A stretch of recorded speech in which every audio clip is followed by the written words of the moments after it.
Hi guys, welcome back to my channel. I'm Savannah. In this video, I'm going to list 10 types of Chinese questions that are very practical in real-life conversation. Besides asking a yes or no question or asking about who, where, when, there are a lot more we can do by asking a question. We can form a question to seek permission and confirmation, make a suggestion, and express surprise and doubt, and even more. Here's a preview. Feel free to jump to the part you're interested in. Stick around, and after watching this video, you'll be able to ask questions in Chinese with more variations. If you like content like this, please give me a like and subscribe to my channel to support me. Let's get started. The first type of Chinese question is a simple yes or no question. We simply apply the order of a statement with a question particle ma at the end of the sentence. Let's see how it works. 你是美国人吗? You are American ma. With ma, this sentence becomes, are you American? When we want to construct a question in Chinese, we don't need to change the order of the statement. We simply have the statement, 你是美国人, you are American, with ma at the end. To answer this question, we answer to the verb. If your answer is yes, then you say 是. If your answer is no, then we add an adverb 不, means not, before 是. But remember, the tone of 不 changes based on the tone of the second character. When the second character is fourth tone, then 不 becomes 不. If your answer is no, then you say 不是. Next sentence. 你会说中文吗? You can speak Chinese, ma. With ma at the end of the sentence, it becomes a question. Can you speak Chinese? If your answer is yes, then you say 会. This 会 is a modal verb. When you have a modal verb, then you answer to the modal verb, not the actual verb, 说, to speak. If your answer is no, then the same. 不会. 不 is also second tone because 会 is fourth tone. Next. 你累吗? 累 means tired. It's an adjective. To answer this question, you can simply say 累. But usually we have a modifier for 累. You can say, I'm a little bit tired. 我有点累. You can say, I'm very tired. 很累. You can say, I'm extremely tired. 非常累. But when you form a question, are you tired? We don't necessarily have these modifiers in a question. The second type of Chinese question is also a yes or no question, but with assumption particle but at the end of the sentence. When you use this type of question with but at the end of the sentence, you already have an assumption and you want to further confirm your assumption. Let's try some examples that you can understand it better. 你是美国人吧? I use the same sentence, but different particle at the end. You are American ba. Imagine you are talking to a person who speaks American English. Then you probably assume that this person is from America. Then you probably want to ask, 你是美国人吧? Instead of 你是美国人吗? And you can tell my intonation for the whole sentence is a little bit different. When I use ba with assumption, I go down at the end of the sentence. 你是美国人吧? With ma, that's a regular yes or no question. 你是美国人吗? Goes up. The way you answer to this question is the same, just like how you answer a yes or no question. If your answer is yes, 是,我是美国人, I am American. No, 不是,我不是美国人. Next sentence. You are 王老师吧? The literal translation is you are teacher Wang, right? So you can tell we have assumption in mind, but I just want to double check if you are 王老师. If your answer is yes, then 是,我是王老师. If your answer is no, then you say 不是.我是张老师。I am teacher Zhang. Let's move on to the third type of Chinese question using "ne" at the end of the sentence. There are two common usages. It can be used as ellipsis particle or used to ask about where in a very natural way. Take a look at the first one. In the first sentence, "ne" is used as ellipsis particle. Ellipsis means leaving out words rather than repeating them. 我喜欢吃中国菜. I like to eat Chinese food. 你呢? How about you? By saying 你呢 with an established topic, I ask about your opinion about the topic. The next sentence is used in a different way. 我的书呢? My book 呢? 我的书呢? Using 呢 at the end of the sentence to ask where is very natural and spontaneous in a conversation. You can either use it to ask the stuff you're looking for or a person you're looking for.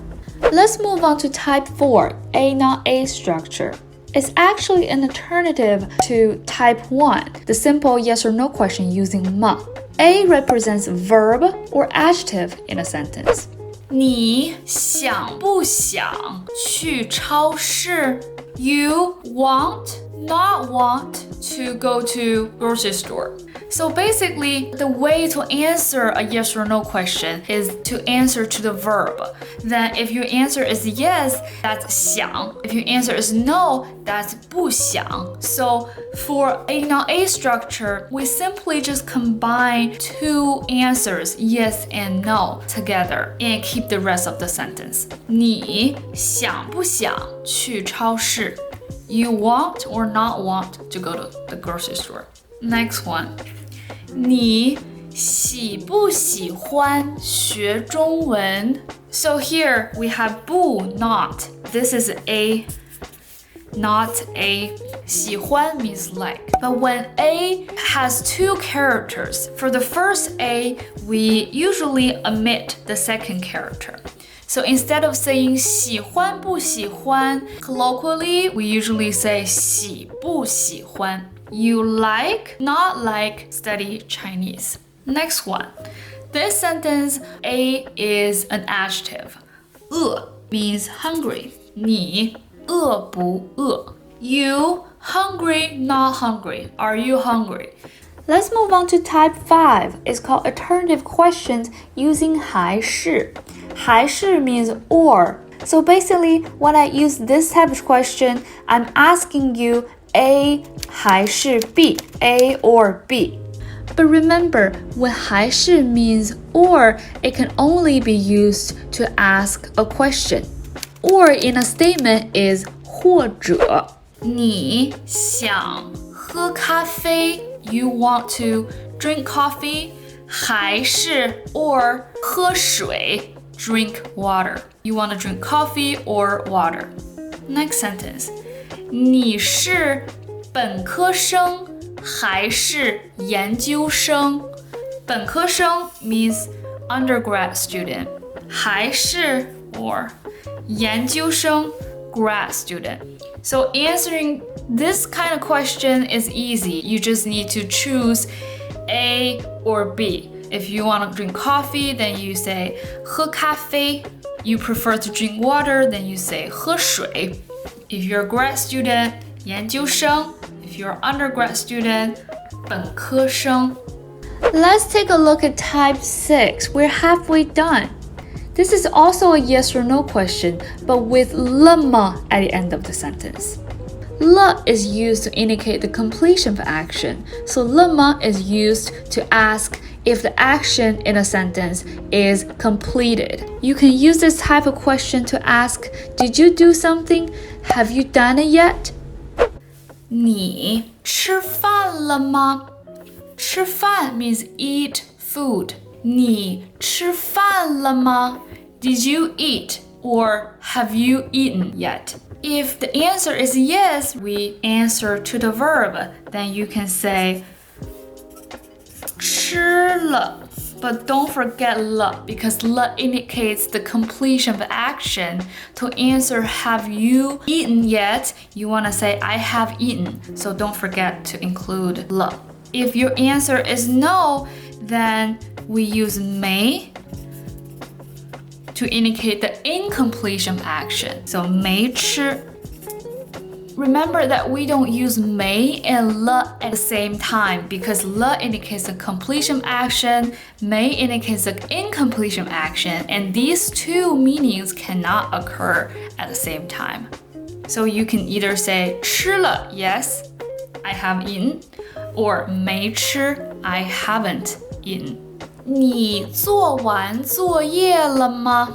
So here 完 is a resultative complement. If I say 做作业 without 完, then it just means do homework. If I say 做完作业 means done homework, finish homework. So 你做完作业了吗 means have you finished your homework? If your answer is yes, then you say 做完了. If your answer is no, then we also use may here. But no le, remember? 没做完. Chinese question type 7 are questions with question words. Question words are who, where, when, how much, how many, etc. The way you form a question with a question word is pretty simple. First, you want to think of a statement that can possibly answer the question you want to ask.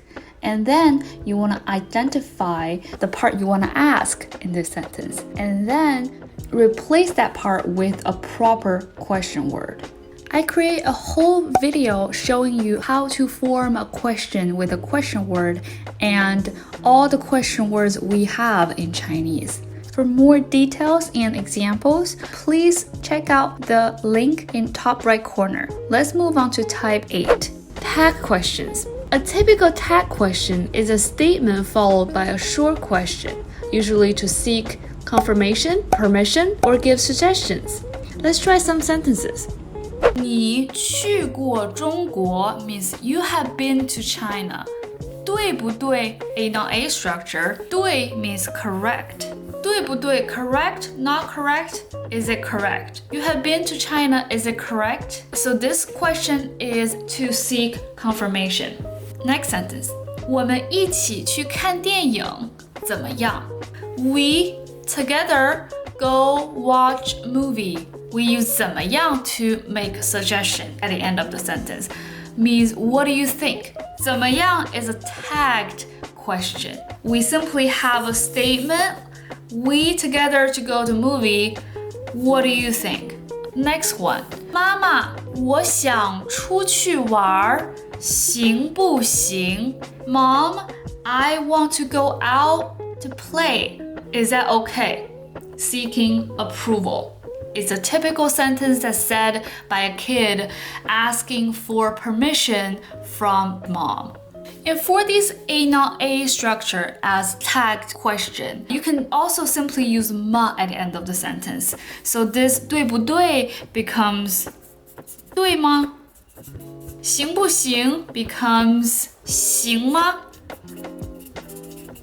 This type of Chinese question is called rhetorical questions. They are not used to ask questions, but to make statements using a question format. And usually we use rhetorical questions to express very strong feelings and emotions. So when rhetorical questions are asked, answer is not expected. The punctuation used at the end of the question can either be a question mark or an exclamation mark. Let's take a look at these examples.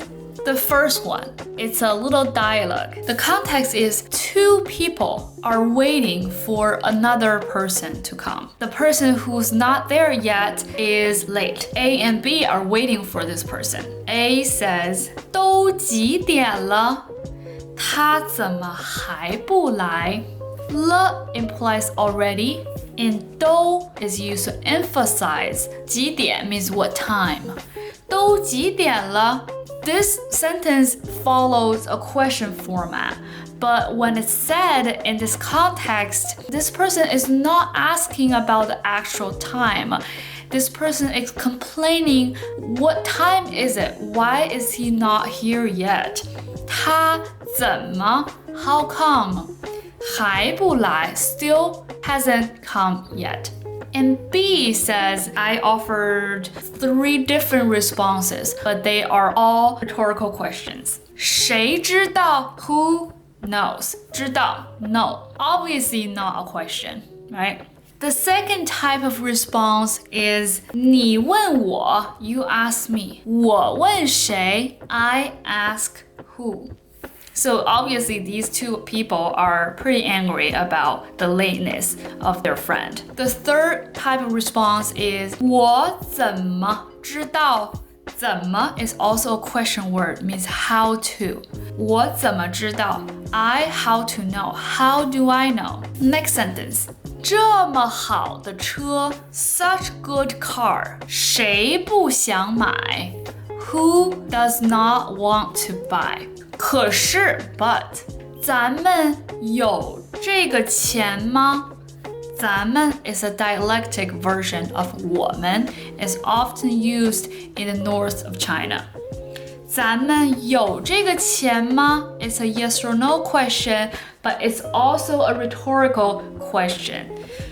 Do we have this money? Okay, so this person is complaining, such a good car, who doesn't want this car? But do we have this money? Okay, you can tell when we use rhetorical questions, the feelings and the emotions can be pretty strong. The last type of sentence is pretty interesting too. It's called unmarked question because structurally, this type of question is identical to a statement. But in speech, the sentence ends with a raised pitch. In writing, the sentence ends with a question mark. This type of question is used either to indicate doubt or to convey mild surprise. Let's try some examples. 你才写了10分钟的作业。才 when used with a number is used to emphasize a small amount of number. So 10分钟 10 minutes. 写 write 你才写了10分钟的作业 homework. You only wrote 10 minutes homework. 就写完了写完 finished writing.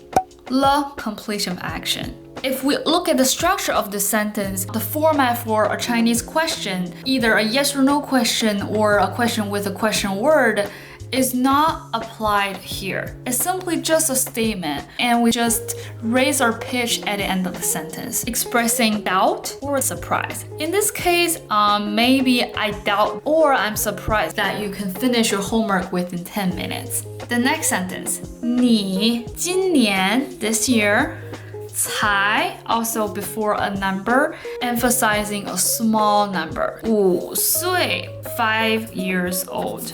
So imagine a young kid in front of you being so intelligent and you're surprised that this kid is only 5 years old.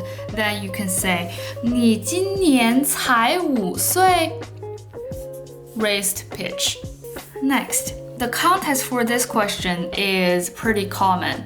When you think a movie is so classic and famous, but your friend never watched it before, then you can say 你竟然 is an adverb meaning unexpectedly. 你竟然没看过 haven't watched 这个电影 this movie. 你竟然没看过这个电影 I'm surprised that you never watched this movie before. Okay guys, 10 types of Chinese questions. Asking a question is incredibly important to start and maintain a conversation and show your interest about others. Try to construct a question using a type you're not familiar with but you learned from this video. This is a chance for you to challenge yourself and improve your Chinese. Please give me a thumb up if you find this video helpful and subscribe to my channel for more content like this in the future. I'll see you next time. 再见.